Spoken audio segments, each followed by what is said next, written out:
জগদারে যেটা আনাটা আনছি যেটা মাউ আর খালি কুলছি তো নিও মাই করে এক মাই করে আর বাড়ি করা অনেক কেন টাকা দিতে দিবা বাবা কইলে দিব তো দিব লাগবে দাঁড়া দাঁড়া হ্যাঁ জলরা কইলে দিব মৃত্যু চলো কাকুর আদি লাগে না দেই না কইলে দিব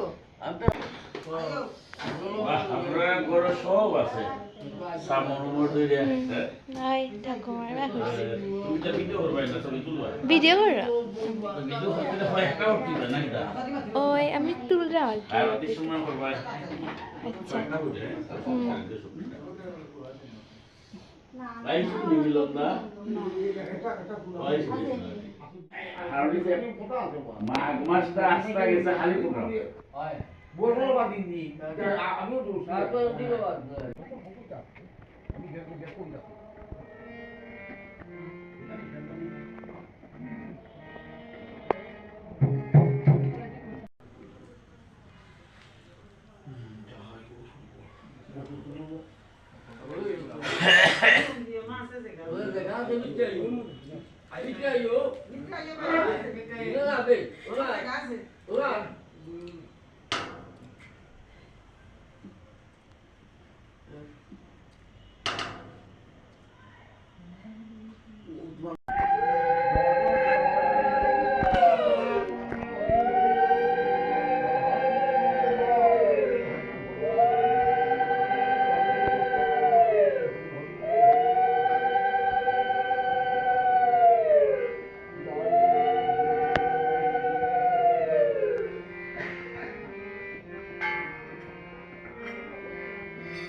হ্যাঁ হ্যাঁ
অন্য দিয়ে কি হাসলি তো আছিল হাসলির মাঝে তো দেবতাগরের ভিতরে আপনি আনলেন হাসলির দেবেন একটা হুম দিয়া দাদা কি তা ওই দাদা কি তা করলা হাসলি মা এতই চই এটার দায়িত্ব আমার নাই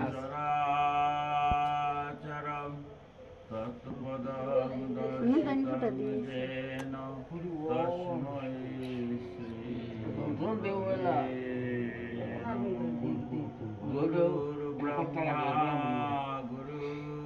বিষ্ণু গুরুদেব মহেশ্বর গুরুদেব পরম ব্রহ্ম তস্मै শ্রী গুরবে নমঃ। ওম নমো ব্রহ্মণ্য দেবায় গো ব্রাহ্মণ হিতায় চ জগদ্ধৃতায় কৃষ্ণায় গোবিন্দায় নমো নমঃ। বিশ্বরূপিষ্যমর্যাসি পদ্মে পদ্মালু সর্বত্র পাহিমাং দেবী মহালক্ষ্মী নমোস্তুতে।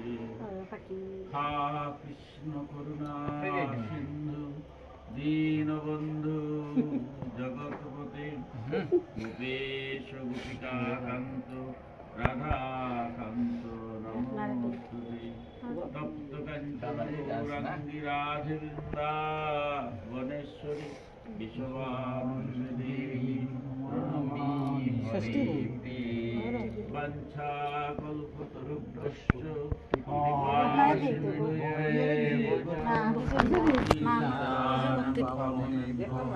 বৈষ্ণবেভ্যো নমো নমঃ। করতি বাচলং করতি যৎকৃপালং বন্দে পরমাত্মা। পিতা সর্ব পিতা ধর্ম পিতাই পরম তপ পিতো মা বন্দে প্রিয়ন্তি সর্বদেবতা। দৃষ্টং পুণ্যকামদাশা প্রত্যক্ষদেবতায় মে তস্मै মাত্রে নমো নমঃ। হরিনাম হরিনাম হরিনাম কেবলং বলো নাস্তিব নাস্তিব নাস্তিবন্নতা। জয় শ্রী কৃষ্ণ চৈতন্য প্রভু নিত্যানন্দ শ্রী অদ্বৈত গদাধর শ্রীবাসাদি গৌর ভক্তবৃন্দ। হরে কৃষ্ণ কৃষ্ণ কৃষ্ণ হরে হরে হরে রাম রাম রাম হরে হরে। হরে কৃষ্ণ কৃষ্ণ কৃষ্ণ হরে হরে হরে রাম রাম রাম হরে হরে। হরে কৃষ্ণ কৃষ্ণ কৃষ্ণ কৃষ্ণ হরে হরে হরে রাম রাম রাম হরে হরে। পরম ভক্ত প্রবর বলবি নীলচন্দ্র দেব মহোদয়ের শ্রীভাস অঙ্গনে পরম আরাধ্য শ্রী শ্রী লক্ষ্মীনারায়ণের এই শ্রী অঙ্গনে আমরা সবাই সমবেত হয়েছি। আমাদের অত্যন্ত প্রাণের মানুষ আমার মিলনদা। আসলে তো যার জীবনের সাথে আমার ব্যক্তিগত জীবনে অনেক ঘটনা। এই পাড়ায় যখন আসছি তখন প্রথমে উনি গিয়েছিলেন আমার বাসাতে, বলছিলেন ভাগবত সংঘ করবেন, আপনি বিভিন্ন জায়গায় যান, বিভিন্ন জায়গায় পাঠ করেন, তো আমার এলাকাতেও যাতে ভগবানের নাম হয় প্রতি সপ্তাহে প্রতি মাসে। সেখান থেকে মিলনদাকে নিয়ে গজনদার বাসাতে আসছিলাম এবং গজনদা অত্যন্ত মধুর করে একটা নাম দিয়েছিলেন ভাগবত মিলন সংঘ। তো আমরা দীর্ঘদিন ভগবানের অশেষ কৃপায় ভগবানের নাম লীলা করেছি, কিন্তু দাদা হঠাৎ অসুস্থ হয়ে যান।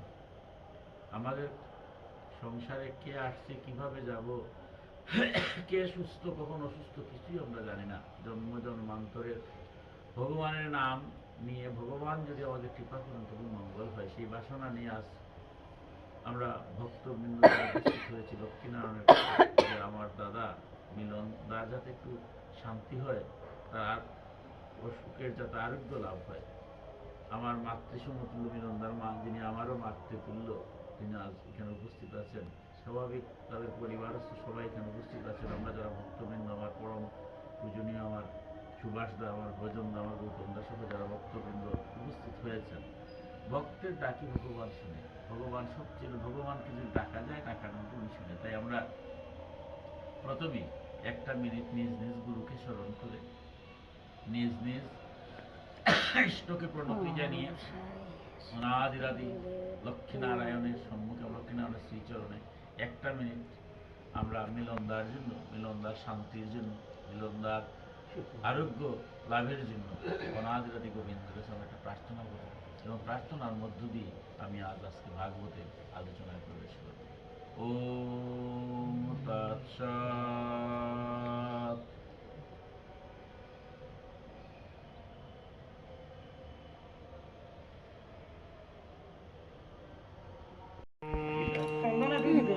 ওই যে অন্য দিয়ে কি হাসলির মহসিন হাসলির মাঝে তো দেবতাগরের ভিতরে আপনি আনলেন হাসলির দেবো একটা হুম দিয়া দাদা কি তা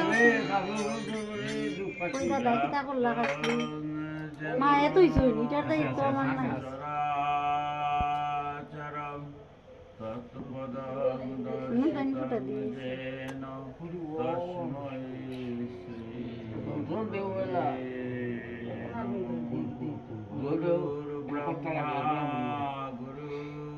বিষ্ণু গুরুদেব মহেশ্বর গুরুদেব পরম ব্রহ্ম তস্मै শ্রী গুরবে নমঃ।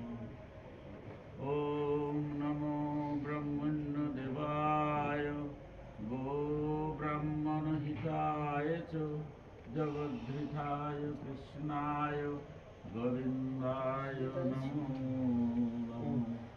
বিশ্বরূপিষ্যমর্যাসি পদ্মে পদ্মালু সর্বত্র পাহিমাং দেবী মহালক্ষ্মী নমোস্তুতে।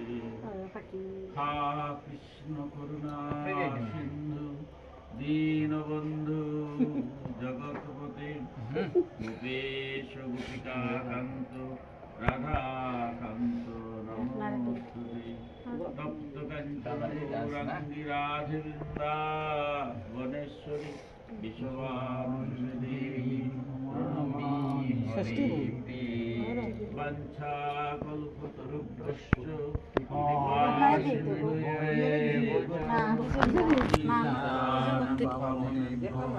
বৈষ্ণবেভ্যো নমো নমঃ। করতি বাচলং করতি জগতি পালং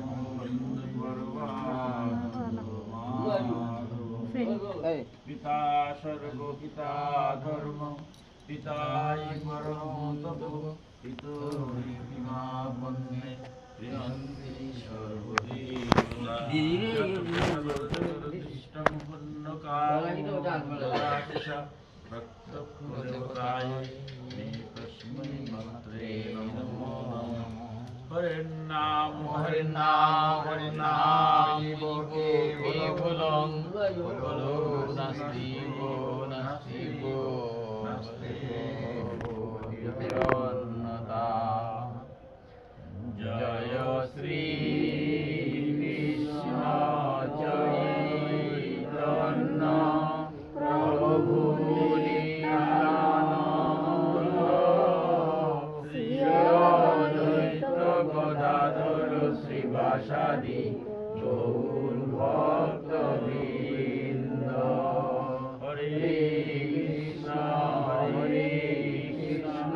কৃষ্ণ কৃষ্ণ হরে হরে হরে রাম রাম রাম হরে হরে হরে কৃষ্ণ কৃষ্ণ কৃষ্ণ হরে হরে হরে রাম রাম রাম হরে হরে হরে কৃষ্ণ কৃষ্ণ কৃষ্ণ কৃষ্ণ হরে হরে হরে রাম রাম রাম হরে হরে। পরম ভক্ত প্রবর বলবি নীলচন্দ্র দেব মহোদয়ের এই শ্রীভাস অঙ্গনে পরম আরাধ্য শ্রী শ্রী লক্ষ্মীনারায়ণের এই শ্রী অঙ্গনে আমরা সবাই সমবেত হয়েছি। আমাদের অত্যন্ত প্রাণের মানুষ আমার মিলনদা, আসলে যার জীবনের সাথে আমার ব্যক্তিগত জীবনে অনেক ঘটনা। এই পাড়ায় যখন আসছি তখন প্রথমে উনি গিয়েছিলেন আমার বাসাতে, বলছিলেন ভাগবত সঙ্গ করবেন, আপনি বিভিন্ন জায়গায় যান, বিভিন্ন জায়গায় পাঠ করেন, তো আমার এলাকাতেও যাতে ভগবানের নাম হয় প্রতি সপ্তাহে প্রতি মাসে। সেখান থেকে মিলনদাকে নিয়ে আমি গজনদার বাসাতে আসছিলাম এবং গজনদা অত্যন্ত মধুর করে একটা নাম দিয়েছিলেন ভাগবত মিলন সঙ্গ। তো আমরা দীর্ঘদিন ভগবানের অশেষ কৃপায় ভগবানের নাম লীলা করেছি, কিন্তু দাদা হঠাৎ অসুস্থ হয়ে যান।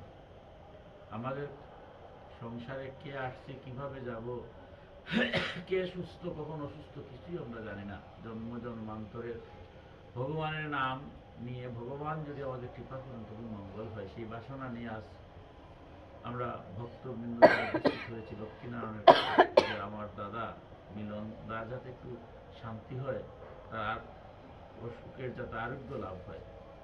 আমার মাতৃসমতুল্য মিলনদার মা, যিনি আমারও মাতৃতুল্য, তিনি আজ এখানে উপস্থিত আছেন।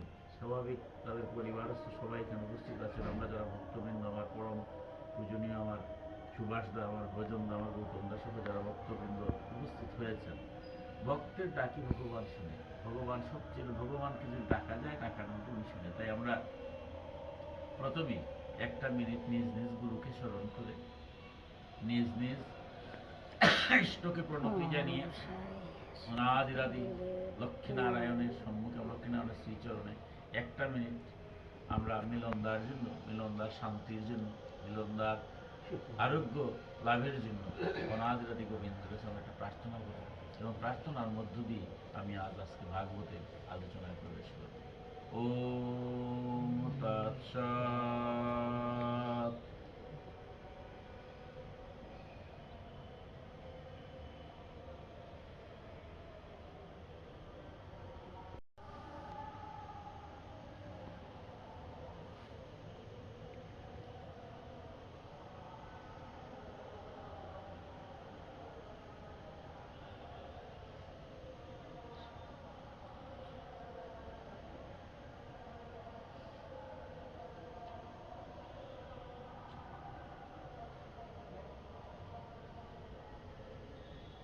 ওম তৎসৎ।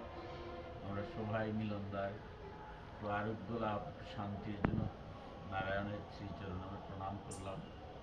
তো আমি আজ ভাগবতে প্রবেশ করব। আমার মতো অধম ব্যাস আসনে বসে ভাগবতীয় কথা বলার যোগ্যতা, জ্ঞান, ভক্তি আমার কিছু। আমার সম্মুখে অনেক জ্ঞানী গুণী ভক্তবৃন্দ উপস্থিত আছেন। আমি জানি আমার মতো অধমের ভাগবতীয় কথা বলতে গিয়ে অনেক ভুল, অনেক ভ্রান্তি আমার হবে।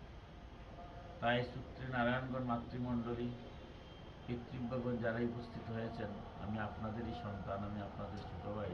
তাই ভুল ভ্রান্তিগুলো আমি বিশ্বাস করি সন্তান হিসাবে, ছোট ভাই হিসাবে ক্ষমা সুন্দর দৃষ্টিতে দেখবেন। ওম অজ্ঞানতিমিরান্ধস্য জ্ঞানাঞ্জন শলাকয়া চক্ষুর্মিলিতং येन তস্मै শ্রী গুরবে নমঃ। ওম নমো ভগবতে বাসুদেবায়। ওম নমো ভগবতে বাসুদেবায়, ওম নমো ভগবতে বাসুদেবায়। সংত্যক্তম পরিহাস্যং বাস্তুবং হিনো নমে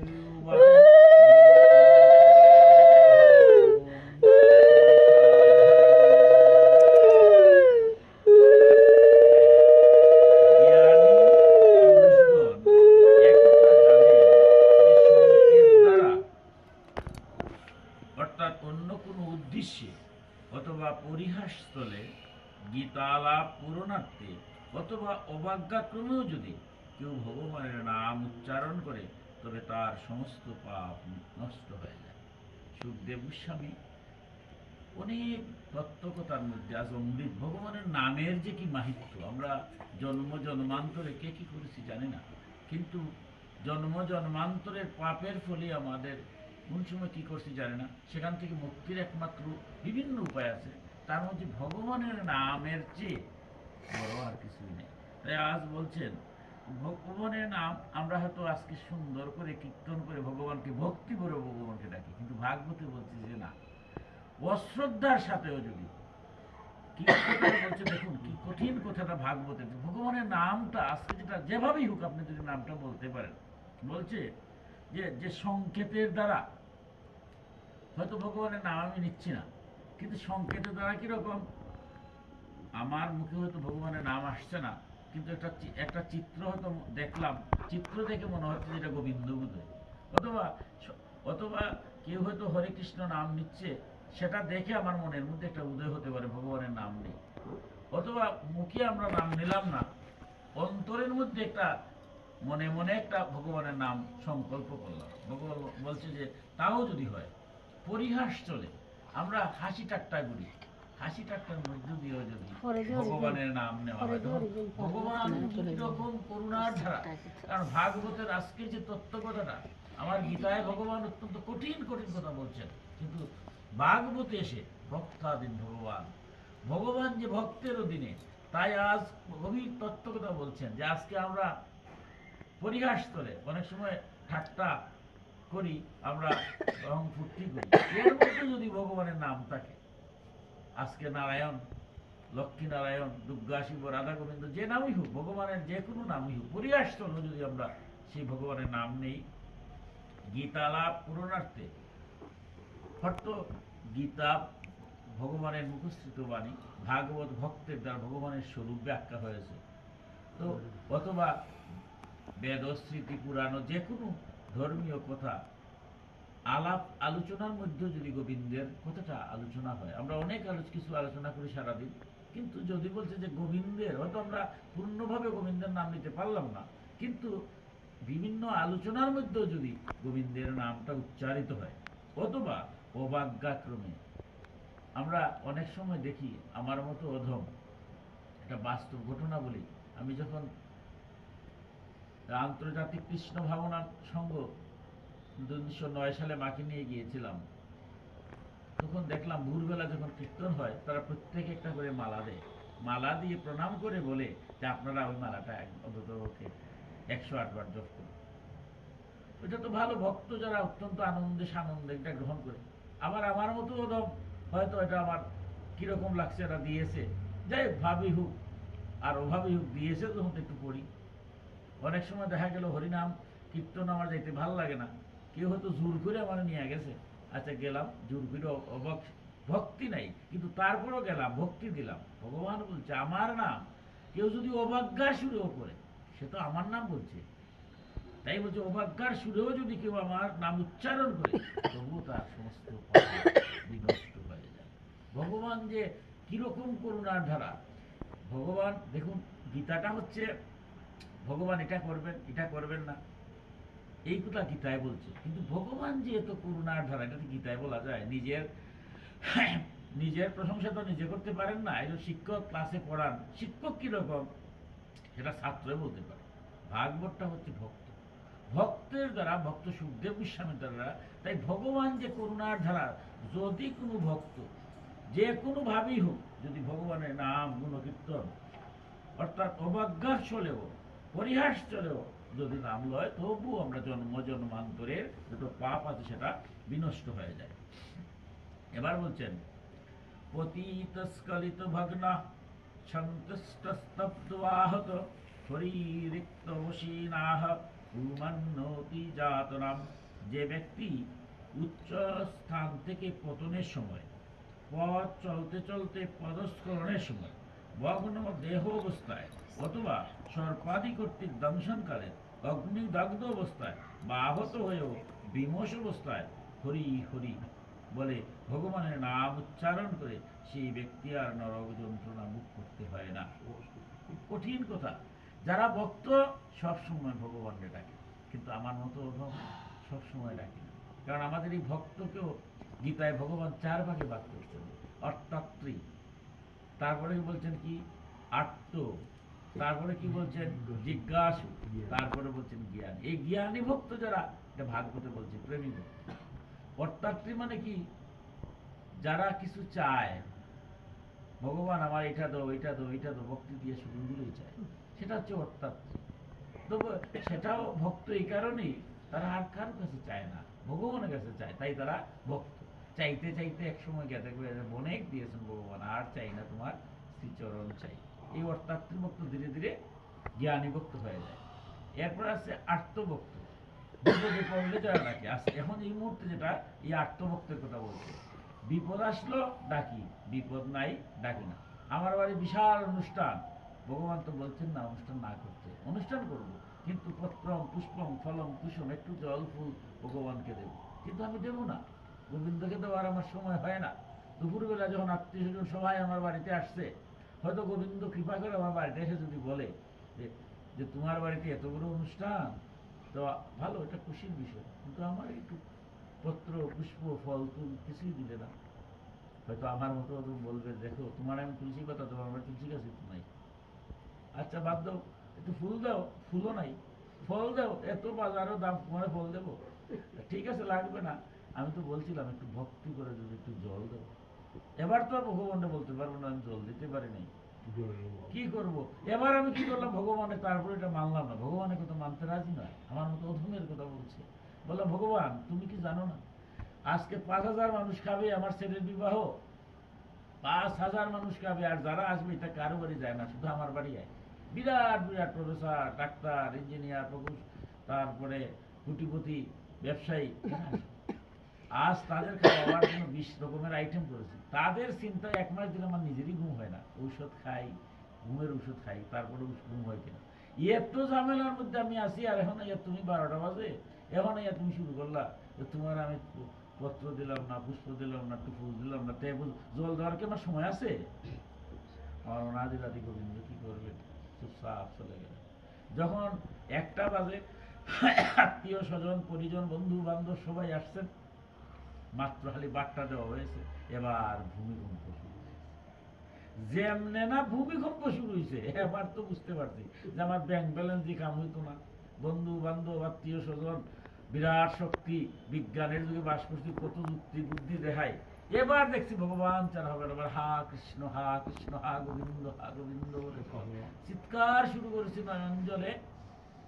ভগবান ভাগবতে বলছেন বড় বিপদ, ভগবান যে কিরকম করুণার দ্বারা, যে আমি অনেক কঠিন কঠিন কথা বলছি, কিন্তু একটা বার যদি ভক্ত প্রাণ খুলে আমারে ডাকে, এই যে বলছেন পত্র যদি দেয় না, জলও দেয় না, কিন্তু একবার যদি নয়ন জলে বিপদে পড়ছে, নয়ন জলে যদি আমাকে ডাকে, আমি আর সহ্য করতে পারি।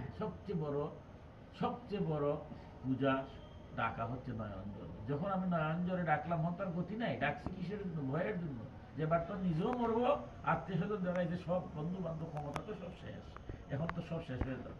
যাই হোক, সেই উদ্দেশ্য নিয়ে আমার নয়ন জলে যখন ডাকছি, গোবিন্দ উপস্থিত। গোবিন্দ উপস্থিত তো আর ভূমিকম্প নাই, আনন্দের আর সীমা নেই।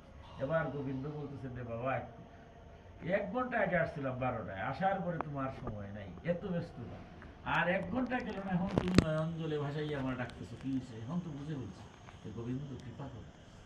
তো আমার ছেলে বিয়ার জন্য তো ভগবান না করেন নাই, শুধু সকালবেলা যদি একটু ফুল তুলসীতে গোবিন্দরে বলতাম যে গোবিন্দ আমার এই অনুষ্ঠানটা খুব সুন্দর হয়, তাতেই তো, কিন্তু হয় না।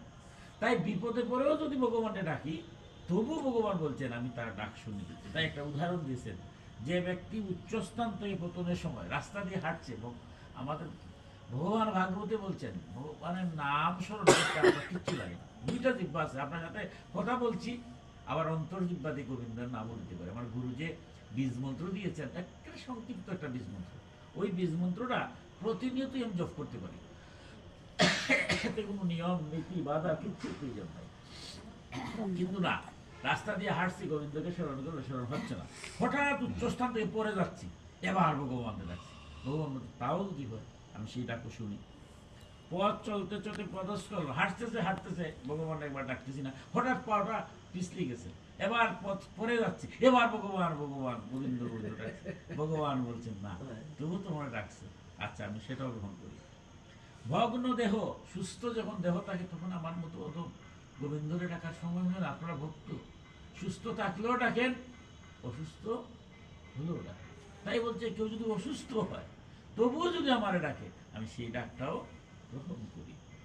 অথবা সর্পাদি কর্তৃক দংশনকালে হঠাৎ করে সর্প যদি একটা পড়ে দে দেবে, আবার ভগবান ভগবান ডাক দেয়, আসতেছে, ওনার গতি নেই, ভগবান ভগবান বলে বলছে, ঠিক আছে বিপদের করে ডাকতেছে, তবুই আগে সর্প যখন ছিল না তখন আমারে ডাকলো না, কিন্তু সর্প দেখছো দংশন করে ফেলবে, এবার এই ভয়ঙ্কর মুহূর্তে আমার ডাকছে, আমি সেই ডাকটাও গ্রহণ করি। অগ্নিদগ্ধ অবস্থায়, ভালো অবস্থায় ডাকছে না, কিন্তু হঠাৎ আগুন লেগে গেছে, এই অবস্থায় যদি গোবিন্দ ডাকে বিপদ হলো, এই অগ্নি থেকে গোবিন্দ রক্ষা করে।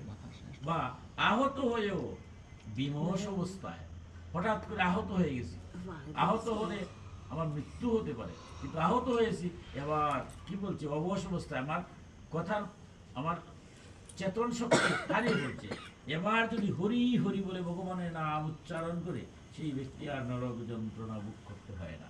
হরি হরি বলছেন কেন?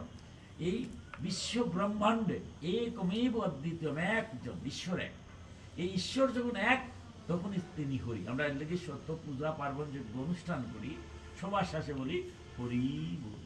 হরি বল বলা মাত্রই, হরি বলা মাত্রই, আর আমিও নাই, আপনিও নাই, দেবতাও নাই, কেউ নাই, সব এক হয়ে গেল।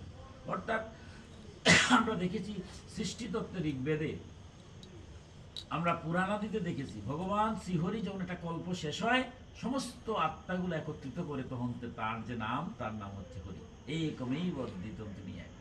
যখন তিনি সৃষ্টিতত্ত্বে যাবেন তখন তিনি হরির থেকে কি হলেন, নারের মধ্যে জল, সমস্ত বিশ্ব ব্রহ্মাণ্ড জল, এই জলমগ্ন অবস্থায়, এই যে নারায়ণ, জলমগ্ন অবস্থায় নারায়ণ আসলেন। আমরা হরির থেকে দেখলাম নারায়ণের উৎপত্তি জলের মধ্যে, তার আত্মা স্বরূপ নারায়ণের যে আত্মা, শক্তি, শক্তি নারী রূপে কল্পনা, তিনি জগৎ দাতা শ্রী এই লক্ষ্মী রূপে পরিচিত।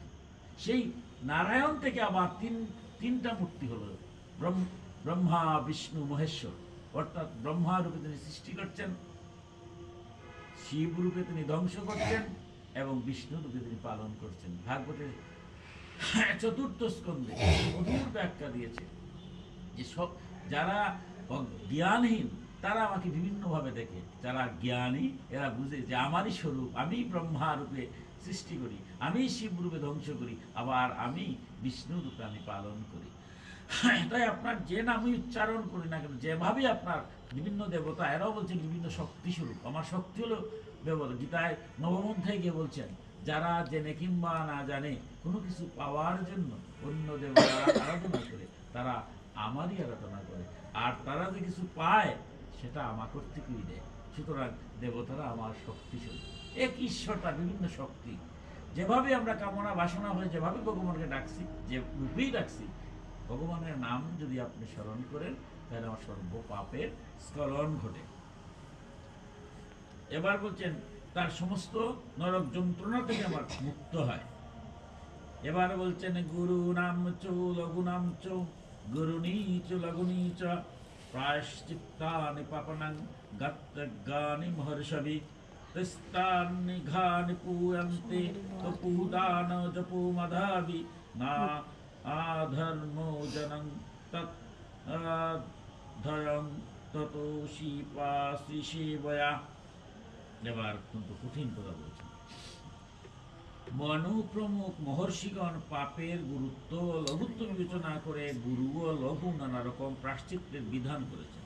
এতে কোনো সন্দেহ নেই যে সেই সব তপস্যা, দান, জপ ইত্যাদি প্রায়শ্চিত্তের দ্বারা সকল প্রকারের পাপ নষ্ট হয়ে যায়, কিন্তু সেই সব পাপের দ্বারা যে সংস্কার উৎপন্ন হয় সেই সংস্কার নষ্ট হয়, তার মলিন হৃদয় শুদ্ধ হয়।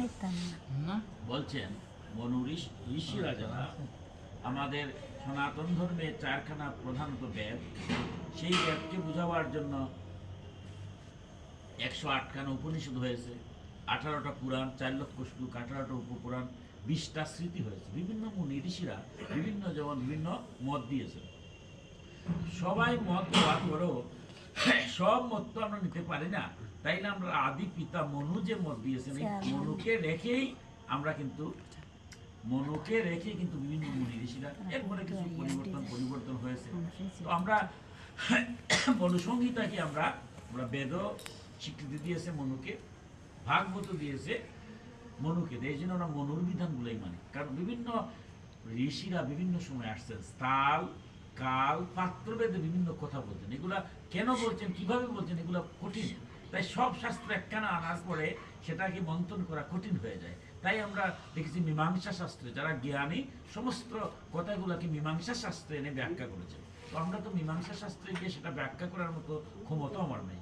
এই জন্যই বলছেন যে আমরা মনুকেই প্রাধান্য দিই, মনুর আইন আমরা মানি এবং মনুকে বলি। তাই বলছে মনু কি করছেন, পাপের লঘুতা অনুসারে এবং পাপের গুরুতা অনুসারে, অর্থাৎ আমরা যে ইহকালে হয়তো আমরা পাপ করলাম না, কিন্তু 84 লক্ষ যোনি পরিভ্রমণ করতে হয়েছে, সেই পূর্ববর্তী জন্মের জন্য আমরা কখন কিভাবে কত পাপ করেছি সেটা আমরা জানি। তাই জন্মান্তরের পাপ মোচন করার জন্য আমরা দেখেছি ভগবান মনুসংহিতাতে বিভিন্ন প্রায়শ্চিত্তের বিধান দিয়েছেন। বিভিন্ন প্রায়শ্চিত্ত আমরা করি, ঠিক আছে, কিন্তু ভাগবতে বলছে যে সেই প্রায়শ্চিত্ত করলে পাপ বাদ হয়, কিন্তু তার সংস্কারটা থেকে যায়। যেমন কঠিন একটা ব্যাপার, এটা কিরকম কথা দেখুন।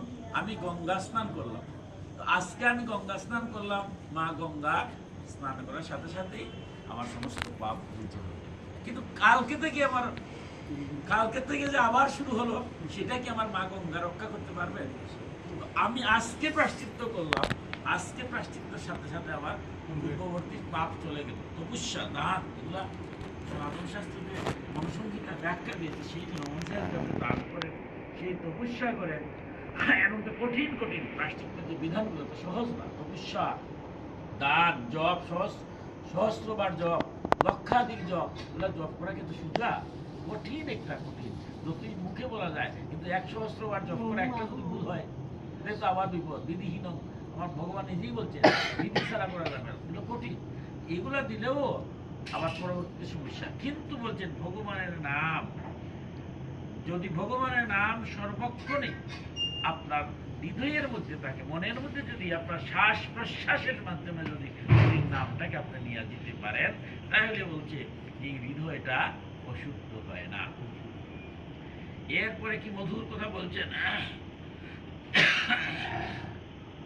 অজ্ঞানাদাত বাজ্ঞান তদ্ধূমশ্লোকনম যত সংকীর্তনো মদঙ্কিংসা দোহি দোহি যতানল।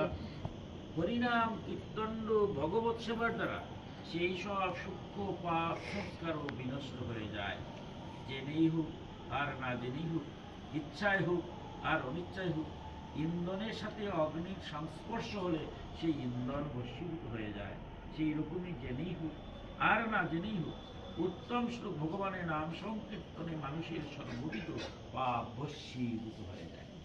হঠাৎ জেনে কিংবা না জেনে যদি কাঠের টুকরার মধ্যে আগুন লেগে যায়, কিছুক্ষণ বলে দেবেন কাঠের টুকরা নাই।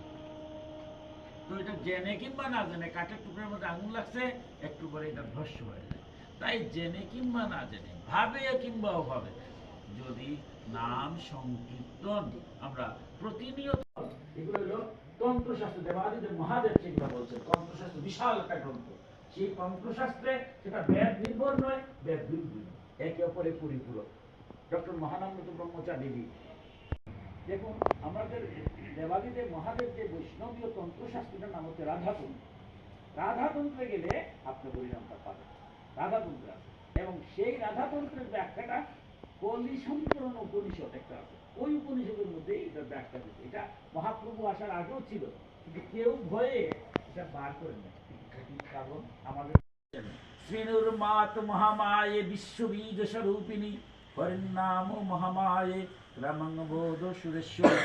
বাসুদেব বললেন, তুমি বিশ্বের করণীভূত মহামায়া স্বরূপা, আমার অনুরূপ ব্যাখ্যা করিয়া হরিনাম আমার নিকট বলো। যে কর্ণশুদ্ধির জন্য যে হরিনাম কথা বলছো, এবার কর্ণশুদ্ধি হরিনামটা আমাকে বলো। রাধাতন্ত্রের 29, 30 এবং 31 নম্বর শ্লোকে দিয়ে এই আমরা হরিনামটা পাই। কি লিখছেন? হরে কৃষ্ণ কৃষ্ণ কৃষ্ণ হরে হরে, হরে রাম রাম রাম হরে হরে। দাত্রিংশ দক্ষরারিভ্য কলো নমানি সর্বদা, শ্রীনুচ্ছন্দ সুত শ্রেষ্ঠ হরিনাম সদৈবহি চন্দহি পরমং গুজ্জং মহৎপোত মনব্যয়ম সর্বশক্তিময়ং মন্ত্রং হরিনাম তপূদন। ত্রিপুরা বলিতেছেন, হে পুত্র শ্রবণ করে বলিতেছি, হরে কৃষ্ণ কৃষ্ণ কৃষ্ণ হরে হরে, হরে রাম রাম রাম হরে হরে। এই দাত্রিংশ অক্ষর হরিনামী কলিযুগে ত্রাণ করে, অর্থাৎ যত প্রকারের বিপদ আপদ যা আছে সমস্ত কিছু, আমি যদি কিছুই না করি, কিচ্ছু লাগবে না, পূজা পার্বণ যজ্ঞ অনুষ্ঠান, কারণ আমরা কলিযুগ, পূজা করতে গেলে বিধান লাগবে, বিধি ছাড়া পূজা করলে বিপদ হতে পারে। তাই আবার যদি পূজা করি, তারপরে দেখবেন সবার শেষে বলি দুর্গা পূজাই করি, আমরা তো জাগতিক নিয়মে অনেকগুলোই করি, করে লাস্ট মুহূর্তে দেবেন পুরোহিত বলছেন হরেন নামই বলে বললাম, বলো নাস্তি মনাস্তি মনাস্তি ভগতিরণ্যতা। হরে কৃষ্ণ কৃষ্ণ কৃষ্ণ হরে হরে, হরে রাম রাম রাম হরে হরে। যা কিছু করলাম সমস্ত ভুল থেকে মুক্তি এই হরির নাম দিয়ে হয়। তাই বলতে কলিযুগে ত্রাণ করে, কে শুধু শ্রেষ্ঠ। এই মন্ত্রের ছন্দ অতি সুগুপ্ত, অত্যন্ত গোপনীয়, এ তো বুধন। এই হরিনামাত্মক মন্ত্র সর্বশান্তিময়, এর চেয়ে শান্তি আর সব কিছু নাই, সর্বোচ্চ স্তর মহামন্ত্র। এই নামটা নিলে পরে আপনার শান্তি আসবে, এই নামটা শ্রবণ করলে শান্তি আসবে। এই মন্ত্রের চিন্তা করলে সর্বশক্তির চিন্তা করা হয়, বিশ্ব ব্রহ্মাণ্ডের চিন্তা হয়ে যাবে যদি শিবের নামের চিন্তা করি, এই মহৎ পদ প্রাপ্ত হয়। এবার দেখুন যে কথাটা আমি বলছিলাম, দাবিংশ 32 অক্ষর শিলনাম আমরা বলি, শিলনাম 32 অক্ষর। কিন্তু দেখুন আমরা এখনো কালী পূজা হয়, আমরা দেখি চড়ক পূজা হয়, চড়ক পূজাতে বর্ষি গাঁথা হয়, আমরা এটা বাস্তব দেখতেছি, মন্ত্র বলা হয়, এটা কিন্তু মহামন্ত্র বলছে না, এগুলো মন্ত্র। একটা মন্ত্রের কি গুণ, বর্ষি গাঁথতেছে, বিজ্ঞানের যুগে এসে বলছে এটা অলৌকিক শক্তি। মা আদ্যাশক্তি কালী আগুনের মধ্যে নাচতেছে, কিভাবে নাচতেছে? মন্ত্রে। মন্ত্র যদি মন্ত্রের মতো বলেন অবশ্যই কাজ করবে, এটা হচ্ছে মহামন্ত্র। তাই এই মহামন্ত্রটাকে আমার মহাপ্রভু দেখুন কিভাবে কি করছেন। এই মহাপ্রভু আসার আগেও এটা ছিল, কিন্তু কেউ কোনো গুরুদেব, এর আগে তো গুরুরা ছিলেন, আসছেন না, কেউ কি এটা সবাইকে দিয়ে দিছেন? সাহসই করেন নাকি, এটা গুপ্ত, এটা যদি সবার কাছে দেই বিপদ হতে পারে। কারণ আমরা কলির কারবার, দেখুন আমরা কলির কি করতেছি, এটার নামটা আজকে আমরা কিভাবে করছি, ক্ষমা করবেন। দেখুন আমরা বলতে হবে, শাস্ত্রের বিষয়টা বলা লাগবে। আজ মহাপ্রভু কি করলেন, তিনি যখন কাঁদতে কাঁদতে হা কৃষ্ণ বলে চিৎকার দিচ্ছেন, সারাটা জীবন কৃষ্ণ কৃষ্ণ গাচ্ছেন, কিন্তু জগৎকে শিখাবার জন্য তিনি নিজে বিবাহ করেছেন, সংসার ধর্ম করেছেন। কিন্তু একটা পর্যায়ে দেখলেন যে সংসার থেকে আমরা না গিয়ে জগৎ উদ্ধার হওয়া, প্রেম অবতার তো, তাই তিনি সংসার ত্যাগ করলেন। কিন্তু যখন তিনি ত্যাগ করতে গেলেন, নিত্যানন্দ পার্শ্বদ শ্রীদৈত্য তারা বললে আমরা যাবো, বলে না, কলিকালে ব্রহ্মবৈবর্ত পুরাণে পরিষ্কার লেখা আছে যে কলিকালে সন্ন্যাস নিষেধ। খালি ব্যাগ দল নিলাম সন্ন্যাসের হবে না, আসলে লোকনিষদে গিয়ে যেটা বলছে এই কথা যদি আমি ব্যাখ্যা করি, কেউ আর সন্ন্যাস নাম নেবে না। কারণ মহাপ্রভু সন্ন্যাস নেওয়ার পরে আর পালনকে সন্ন্যায় মৃত্তিকায় শুয়েছে, যা আমারে দিবে, যদি স্বেচ্ছায় স্বপ্রণোদিত হয়ে কেউ কিছু দেয় আমি তা গ্রহণ করবো, কিচ্ছু আনতে পারবো না। কামনা বাসনা কাম ক্রোধ লোভ মোহ মদ মাৎসর্য সমস্ত কিছু নিজের শ্রাদ্ধ করতে হয় সন্ন্যাস করতে গেলে। যে আমাদের যে বিধান এখনো সেই বিধান আছে, শ্রাদ্ধ করতো জীবিত অবস্থায় শ্রাদ্ধ, মরলে পরে যেমন আর কারোর সাথে কোনো সম্পর্ক থাকে না, জীবিত অবস্থায় শ্রাদ্ধ করার পরে কি তাকে এইরকম শ্রাদ্ধ করে সন্ন্যাসে যেত। এটা কঠিন। মহাপ্রভু দেখলেন সর্বনাশ, কলিতাল সবাই সন্ন্যাস হয়ে যাবে, সর্বনাশ, কাজের কাজ কিছু হবে না, মহাবিপদ, সাধু সাবধান। তাই বলছেন আমি শেষ সন্ন্যাস, কলিকালে আর সন্ন্যাস হবে না। তাই নিত্যানন্দ পারছেন না। আমার দাদার যে গুরুদেব, আমার অত্যন্ত শ্রদ্ধাভাজন, আমার নৈমিষারণ্যের প্রধান উপদেষ্টা, তিনি কিন্তু নিত্যানন্দের ত্রয়োদশ বংশধর, গুরু রাজকিশোর গোস্বামী, আপনারা প্রায় আসেন, ওনার সাথে আমার অত্যন্ত স্নেহ করেন, এবং উনি আমার নৈমিষারণ্যের প্রধান উপদেষ্টা। তো উনি তো ওই বংশে, অদ্বৈত মহাপ্রভুর বংশ আছে। কেন বলছে যে আমি যাই আর যাই, ধর্ম অর্থ কাম মুখ্য, গারস্থাশ্রম যদি থাকো ধর্মটা প্রথম, ধর্ম থাকবে, এরপর আমার অর্থ করবে। আমার গোবিন্দ যদি কিছু দেই, গোবিন্দ বলছে আমি তাতেই খুশি, তবে ভক্তর মুখ দিলে আমি খাই। ভক্ত দিতে কি টাকা লাগবে না? টাকা আমরা সৎভাবে ইনকাম করব, জগতের কল্যাণের জন্য টাকা ব্যয় করবো। আমার সনাতন ধর্মের গারস্থ আশ্রমের জন্য ধর্ম অর্থ কাম, কামেরও প্রয়োজন, এবং মুখ্য, আর ধীরে ধীরে মুখ্য লাভ করবে। তাই তিনি কি করলেন, এই যে সম্প্রদায়গতটা বলছেন, এই কলিকালের আর কিছু নাই, কি করতে হবে? নিত্যানন্দকে বলছে তুমি তোমার কিছু লুকলো নিয়ে দাঁড়ে দাঁড়ে যাও, গিয়া তোমার নাম হবে নিত্যানন্দ সম্প্রদায়। এই যে আমরা সম্প্রদায় কথাটা লিখি হরিনাম, খুব কষ্ট হয়। এই সম্প্রদায় কথাটা ছিল না বাংলাদেশ নারীতে মহাপ্রভু আসার আগে। আমার কথা না, বাস্তবের কথা। এই সম্প্রদায় শব্দটা তিনি করছেন। তিনি বলছেন নিত্যানন্দ তোমার দলবল নিয়ে ঘরে ঘরে যাও, গিয়া হরিনাম কীর্তন করো, তোমার নাম হবে নিত্যানন্দ সম্প্রদায়। অদ্বৈতকে বলছে তুমি কিছু লোক নো, লইয়া দাঁড়ে দাঁড়ে যাও, গিয়া ঘরে ঘরে গিয়া হরির নাম শোনাও। নাম এত মধুর নাম, যেটা শ্রবণমঙ্গলম, শুনলেই শান্তি লাভ হয়। সুতরাং তুমি ঘরে ঘরে গিয়া এইভাবে শ্রীবাসকে বলতে তোমার একটা দল আছে, তুমি ঘরে ঘরে যাও, তুমি গিয়া হরিনাম শ্রবণ করো।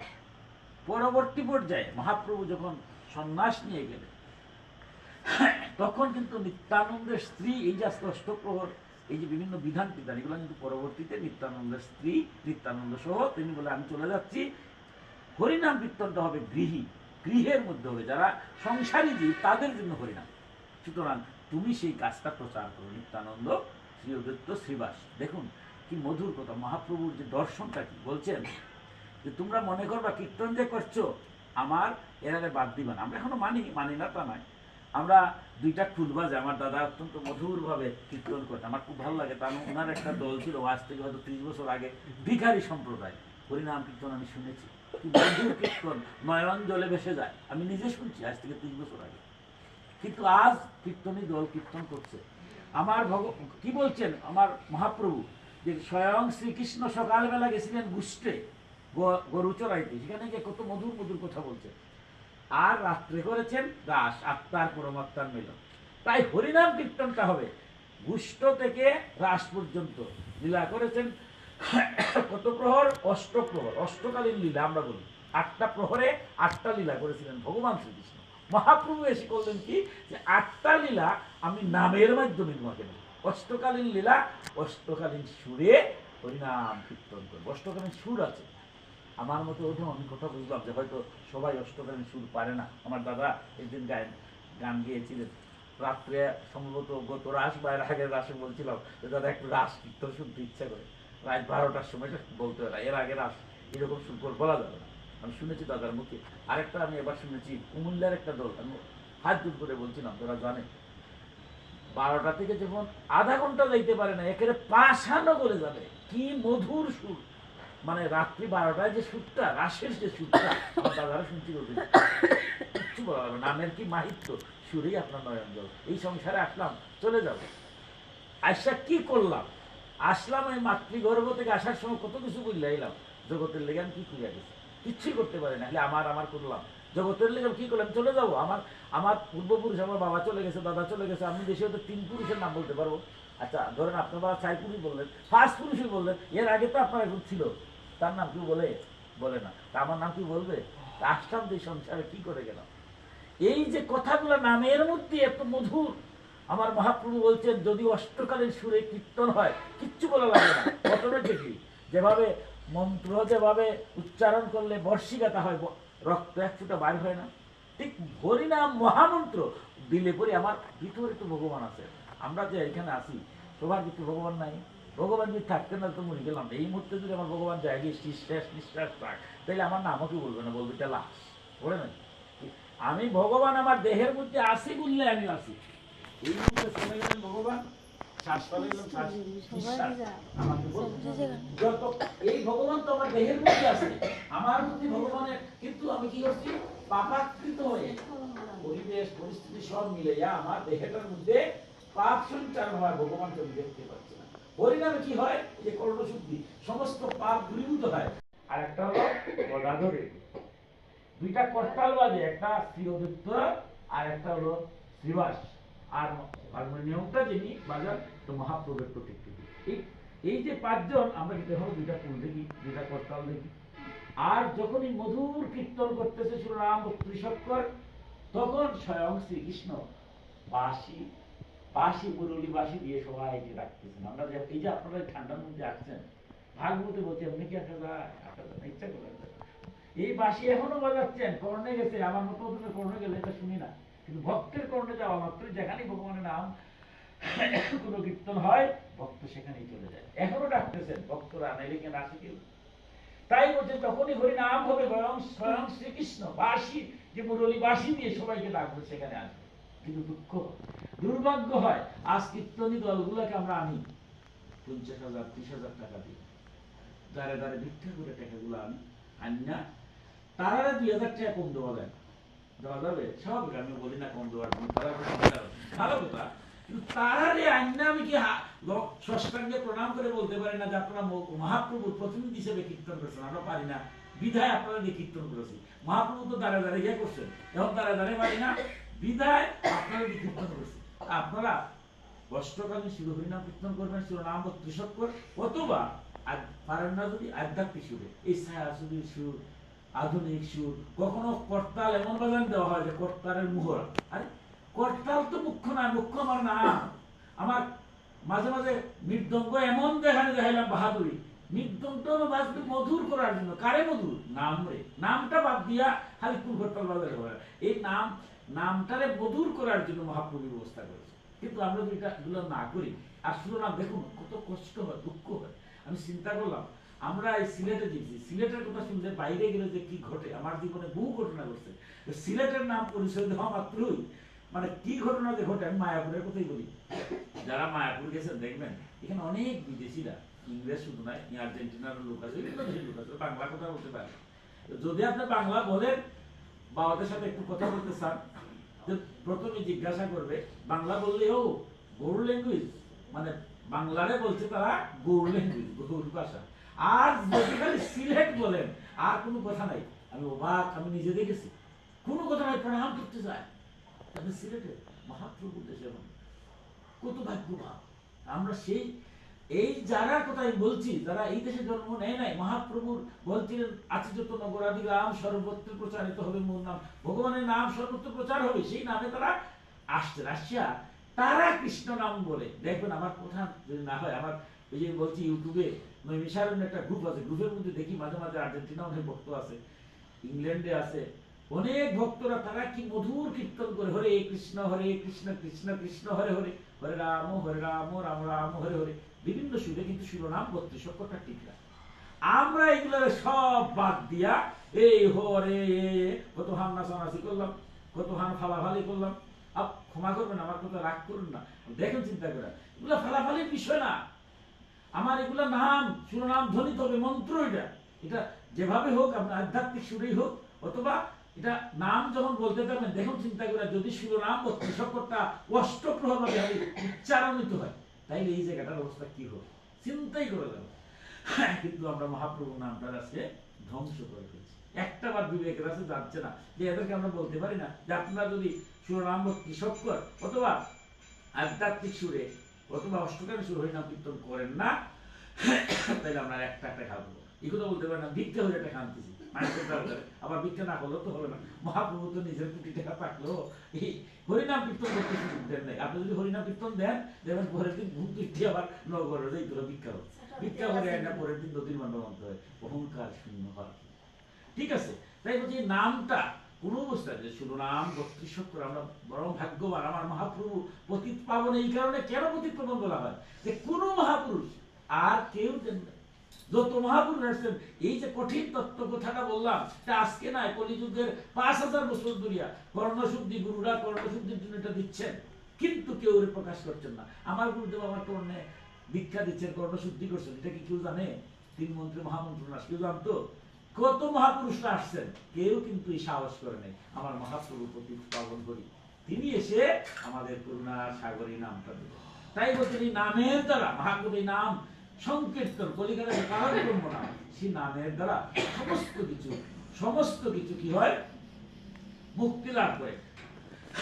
এবার বলছেন কোন মানুষ না জেনেও যদি মহাশক্তিশালী ঔষধ স্বরূপ অমৃত পান করে, তাহলে অমৃতের গুণ সেই পানকারীর মধ্যে প্রকাশ পায় এবং সে অমরত্ব লাভ করে। সেরকমই না জেনেও যদি ভগবানের নাম উচ্চারণ করা হয়, তাহলে ভগবান এর নাম তার নিজের শক্তি তার মধ্যে প্রকাশ করে তার ফল দান করে। দেখুন, কোনো ঔষধ, আমার একটা অসুস্থ হলাম, অসুস্থ হওয়ার পরে হয়তো জেনে কিংবা না জেনে যদি একটা ঔষধ খেয়ে ফেলি, তাহলে ঔষধ খাওয়ার তার গুণ আছে। যাই না খাই অথবা অজান্তে খাই, তার গুণ অবশ্যই থাকবে। আমি যদি ঠিক তেমনি ভাবে ভগবানের নাম জেনে কিংবা না জেনে যদি খালি উচ্চারণ করা হয়, ভগবানের নামটা যদি আমরা বারবার নিজের মধ্যে করি, আমরা যার যে গুরু প্রদত্ত ইষ্ট নাম, সেটা তো অত্যন্ত ভালো করি, আমার আরাধ্য যিনি আছেন তার নাম স্মরণ করি। আর বলছেন এটা কীর্তনাহারও করা যায়, হরে কৃষ্ণ কৃষ্ণ কৃষ্ণ হরে হরে, হরে রাম রাম রাম হরে হরে।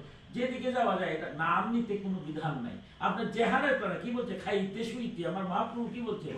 আপনার বিধান আছে। কত বছর আপনি জপ করবেন, মালা জপ করবেন, সবসময় জপ করতে পারবেন না। জপেরও একটা বিধান আছে, জপেরও একটা নিয়ম আছে। কারণ কিন্তু হরিনাম নিতে কোনো বিধান নেই। খাইতে শুইতে, যেমনে যে সময় যেখানে থাকেন, যে অবস্থায় থাকেন, আপনি মহাপ্রভু কি বলছে? এটা যে ইয়ের কথাটা, যে খাইতে শুইতে যেভাবে ইচ্ছা ওই নামটা যদি নেওয়া হয়, নামের দ্বারাই সমস্ত পাপ বিমুক্ত হবে, ইহকালে শান্তি এবং পরকালে মুক্তি লাভ। এবার কি মধুর কথা বলছেন। এইভাবে ভগবানের কি বলছেন, আমরা মধুর নিজের কথা বলছি। এরপরে বলছেন সুখদেব গোস্বামী অত্যন্ত মধুর ভাবে নাম সংকীর্তন বলতে গিয়ে আর একটা মধুর কথা বলছেন। কি মধুর কথা বলছেন দেখুন, যে একটা উদাহরণ দিয়েছে যে অজামিল তার পুত্র, সে তার জীবনে অনেক খারাপ কার্য করেছে। অজামিল, আমরা জানি, সেদিকে যাবো না বিস্তারিত, কিন্তু যেটুকু জানি যে তার জীবনে কোনো ভালো কর্ম করে নেই। সে নারায়ণের নামও সে ভালোটাকে নেয় নেই, কিন্তু একটা কর্ম ভালো করেছিল জগতে, তার ছোট ছেলের নাম রেখেছিল নারায়ণ। তাই মৃত্যুর সময় সে যখন নাম উচ্চারণ করেছে, নারায়ণ নাম, কি কঠোর কথা! অজামিল কোটি কোটি জন্মে সঞ্চিত পাপেরও প্রায়শ্চিত্ত হয়ে গেছে। কারণ অবশ প্রাণে ও মৃত্যু সময়ে যে ভগবানের পরম কল্যাণময় মুখ্য নাম উচ্চারণ করে, যেই মুহূর্তে সে নারায়ণ এই 4 অক্ষর উচ্চারণ করেছে, তৎক্ষণাৎ কেবল এই উচ্চারণ মাত্রই এই পাপাত্মার সমস্ত পাপ প্রায়শ্চিত্ত হয়ে বলছেন সুখদেব গোস্বামী পরীক্ষিতকে। দেখো নামের কি মাহাত্ম্য, 4টা অক্ষর যুক্ত একটা নাম, এটা হলো শিরোনাম 32 অক্ষর মহান। শুধু একটা নাম নারায়ণ নাম নিয়েছে, এবার সে নারায়ণ বললা নেই, তার পুত্র ভয় পাইছে, ভয় পাইয়ে পুত্রকে ডাকতেছে নারায়ণ, কিন্তু যেভাবে ডাকছে, তো ও একটু আগে কি বলছেন যে আপনি জেনে কিংবা না জানে, আমি যদি অমৃত পান করি জেনে জানি না কিংবা না জানি, আমি কিন্তু অমর হয়ে যাবো। যদি অমৃত পান করতে পারি তাহলে আমি অমরত্ব লাভ করবো, কারণ অমৃত পান করলে অমরত্ব হয়। ঔষধ খাইলে আমি সুস্থ হবো, জানি না কিংবা না জানি না। সে কিছুই জানতো না, মাত্র 4টা অক্ষর নারায়ণ নামটা সে উচ্চারণ করার সাথে সাথে বিষ্ণু নিজে সেটাকে উদ্ধার করেছে। তাই আমরা যদি ভগবানের নামটা দেখুন, ভগবান নিজে কি মধুর কথা, ভগবানকে যদি আপনি ডাকেন, ভগবান করুণার কত ধারা ভাগবতে কি মধুর কথা ভগবান কি বলছেন। ভগবান শ্রীকৃষ্ণ কি মধুর হয়ে বলছেন, জাত গোবিন্দেতি চক্রুষ কৃষ্ণামাং দুর্বাসিতম ঋণমে তত প্রবৃত্ত মে হৃদয়ান্নাশৌপতি। আমি দূরে থাকার ফলে দ্রৌপদী কন্দন করে জুড়ে জুড়ে গোবিন্দ গোবিন্দ বলে ডেকেছিল। এটি আমার গুরুতর ঋণ স্বরূপ এবং মুহূর্তের জন্য আমি ঋণভার থেকে মুক্তি হতে পারি না। ভগবান শ্রীকৃষ্ণ কিভাবে ভাগবত এসে বলছেন যে দ্রৌপদী তিনি কিন্তু আত্মভক্ত, বিপদে বললে ভগবানকে ডাকে, নাইলে ডাকে না। আমরা আগে এটা ব্যাখ্যা করেছি। জিজ্ঞাসু মানে ভগবানকে পরীক্ষা নিরীক্ষা করার পরে ভগবানকে ডাকে, নাইলে ডাকেন। আর জ্ঞানী ভক্ত কোনো কিছু দরকার নাই, ভাবে হোক অভাবে হোক সুখে হোক দুঃখে হোক সবল সময় গোবিন্দকে ডাকে। খাইতেও ডাকে গোবিন্দ, এটা হয়ে যায় প্রসাদ। কোনো কাজ করছে, কাজ করতে আপনার কাজ করবেন না। ভাগবত বলছে এই যে ভাগবতের যত গল্প কাহিনী 18 আসছে সব আপনাদের মতো গারস্থ আশ্রমে, কোনো সন্ন্যাসীর কথা ভাগবতে নাই। ভক্ত ধ্রুব, ভক্ত পৃথু, ভক্ত প্রহ্লাদ, ভক্ত অজামিল সব গৃহস্থ। কাজ করবেন, আমি ব্যবসায়ী, আমি শিক্ষক, আমি ডাক্তার, আমি ইঞ্জিনিয়ার, যাই হোক, খালি ভগবানের নাম বলে কাজটা করবেন, দেখবেন কাজটা হয়ে যাবে। এটা যোগ্য। ইহকাল শান্তি, পরকালে মুক্তি। সেই দ্রৌপদী দেখুন যখন বস্ত্রহরণ হয়, দ্রৌপদীকে যখন দুঃশাসন চুলে ধরে নিয়ে আসছে, দ্রৌপদী তখন কিন্তু কৃষ্ণরে ডাকেন। দ্রৌপদীর মনে মনে মনে ছিল যে আমার পঞ্চ স্বামী যারা, এরা কি যা শক্তিধর। হ্যাঁ, অর্জুন আছেন, ভীম আছেন, যুধিষ্ঠির আছেন, নকুল সহদেব আছেন, তারপর তো পিতামহ বিশ্ব আছেন, দ্রোণাচার্য আছেন, কর্ণ আছেন। কিন্তু এখানে আসার পরে দেখা গেল তারা বন্ধন, কারণ পাশা খেলার মধ্যে যে নিয়ম, সেই নিয়মের গণ্ডির মধ্যে তারা কিচ্ছু প্রতিবাদ করার কোনো ক্ষমতা ছিল না। তাই অর্জুন ভীম কেউ তাকে রক্ষা করতে পারল না। দ্রোণাচার্য কৃপাচার্যরা জ্ঞানী থাকলেও কি হবে, জ্ঞানটা লুপ্ত হয়ে গেছে নিশ্চয়, যার কারণে তাদের মৃত্যু। যত বড় শক্তিশালী হোক এই সংসারে, যদি অন্যায় করেন অথবা অন্যায় সমর্থন করেন, কারণ বিশ্ব তো মারা যাওয়ার কথা ছিল না, দ্রোণাচার্য মারা যাওয়ার কথা ছিল না। বিশ্ব ব্রহ্মাণ্ডে স্বেচ্ছা সে যেদিন বলবে ওদিন মারবো, স্বয়ং কৃষ্ণ তারা মারতে পারবে, কিন্তু উনি কি বাঁচতে পারলেন? কারণ অন্যায়কে তিনি দুর্যোধনকে সমর্থন করেছেন, এর জন্য তার মৃত্যু অবতারিত। দ্রোণাচার্য পরশুরামের শিষ্য, গুরু তাকে বলছে তোমার অস্ত্র থাকলে বিশ্ব ব্রহ্মাণ্ডে কি পারবে, কিন্তু তারও তো মৃত্যু হবে। কর্ণ, দাতা কর্ণ, যে নিজের ছেলেকে রন্ধন করে নারায়ণ রূপে অতিথিকে খাইয়ে দিয়েছে। এই সংসারে দাতা কর্ণের মতো আর দাতা কেউ নেই, কিন্তু সেই কর্ণ কণ্ডল, সূর্যপুত্র কণ্ডল কবচ ছিল, এগুলা না থাকলেও তার হাতে যদি একটা অস্ত্র থাকে, এই বিশ্ব ব্রহ্মাণ্ড যেমন কৃষ্ণ পর্যন্ত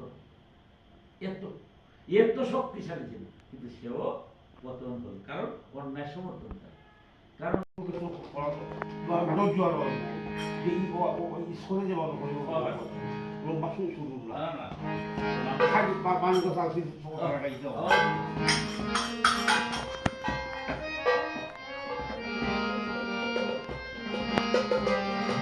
হরে কৃষ্ণ হরে কৃষ্ণ কৃষ্ণ কৃষ্ণ হরে হরে রাম হরে রাম রাম রাম হরে কৃষ্ণ হরে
আশা